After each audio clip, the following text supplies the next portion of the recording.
Welcome my friends. Thank you very much for visiting my house. And sorry, the other parts of my videos, camera, are replicating, blur, or bright, because it's my time that I did it on purpose so that other people who pass by on the walking street in Balibago won't expose their faces too much.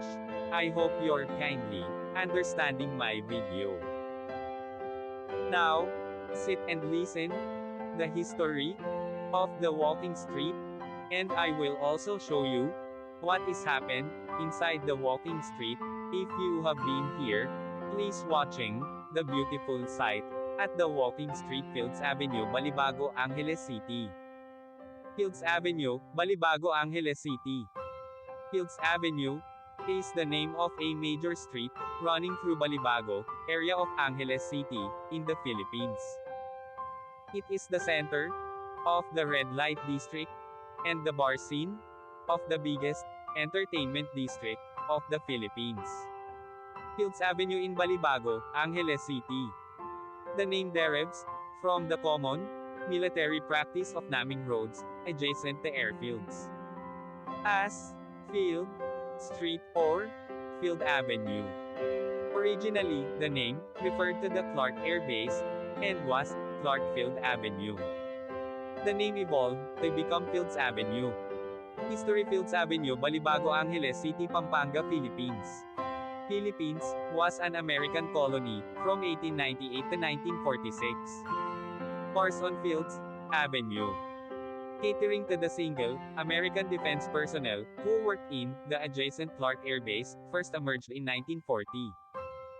During 1940s and 50s, there were only 3 such bars just outside the main gate of the air base.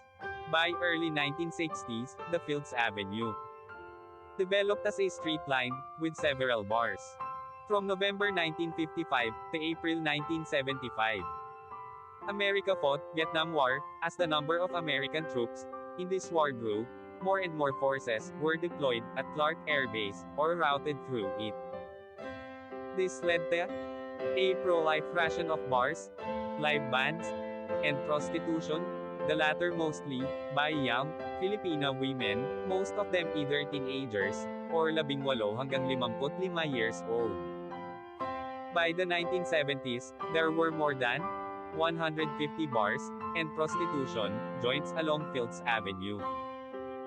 This led to a mushrooming of related ancillary industries in the vicinity, namely music bands, hotels, doctors, hairdressers, and money exchange transfer services. In its heyday, Fields Avenue provided direct or direct employment to nearly 20,000 Filipinos, including plumbers, electricians, and security guards. In the 1980s, though the American presence remained steady, the bars and prostitution shops continued the pro-life rate. Many bars and prostitution dens were owned by Americans, as well as local politicians, thus leading to a nexus between the locals, politicians, and American military and ex-military personnel. With the withdrawal of American Defense Forces from Clark in 1993, many of these establishments changed hands, but continued to do business. As Clark was turned into a Special Economic Zone, SEZ, these bars and prostitution joints changed their clientele to suit their new customers, Japanese and Korean businessmen. Restaurants serving food from these countries began to appear, and signboards in these languages were put up. The period from 2000 hanggang 2010 saw further expansion of these joints as the area was relabeled as an entertainment district.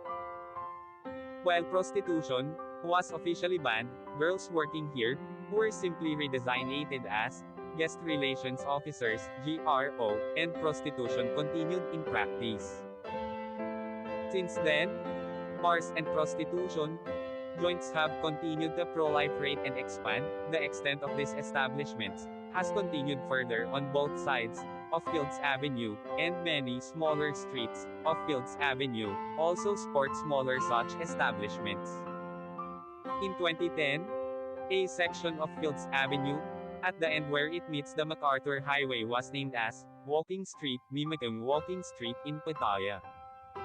This section was made pedestrians only, with road traffic ban from 6 p.m. to 6 a.m. People arriving by air either take a taxi direct to hotel or a jeepney to Main Gate Jeepney Terminal, located between the North SM Mall, Fields Avenue to South, and Bayanihan Park to East. Those arriving from Manila by bus ask the driver to drop them off at the corner of Fields Avenue and MacArthur Highway, or alight at Capas Angeles Transport Terminal, which is also walking distance from Fields Avenue and the MacArthur Highway. The presence of family-oriented activities on the other side of Fields Avenue, namely shopping malls, as well as activity centers in Clark Air Base, has led to a neat separation between the two.